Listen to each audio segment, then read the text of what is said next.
बेहतरीन क्वेश्चन पर नीति आयोग से संबंधित कथनों को ध्यान से पढ़ें। नीति आयोग की स्थापना 1 जनवरी 2016 को हुई थी। विचार करें, इससे पहले इसके स्थान पर योजना आयोग होता था जिसकी स्थापना 1952 में हुई थी। तीसरा, इसकी स्थापना राज्य कैबिनेट के द्वारा जारी आदेश से हुई। चौथा, इसका पदेन अध्यक्ष हमेशा प्रधानमंत्री होता है। इनमें से कितने सही है? ध्यान रहे, कौन कौन से सही है ये नहीं कह रहा, कितने सही है।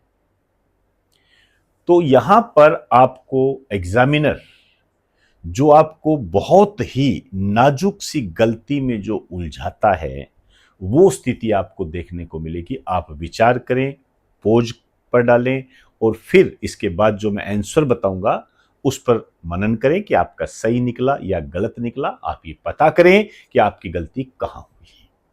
तो पोज करके आप इसको देखिए। अब यहां जो मैं आपको बताने जा रहा हूं क्या गलतियां हैं। नीति आयोग की स्थापना 1 जनवरी 2016 को हुई, ये तो गलत है क्योंकि नीति आयोग की स्थापना 1 जनवरी 2015 को हुई थी। इससे पहले, अब ये तो गलत हो गया,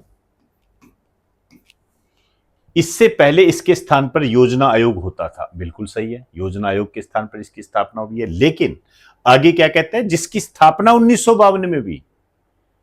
योजना आयोग की स्थापना 1952 में नहीं, 1950 में हुई थी। तो यह भी गलत हो गया।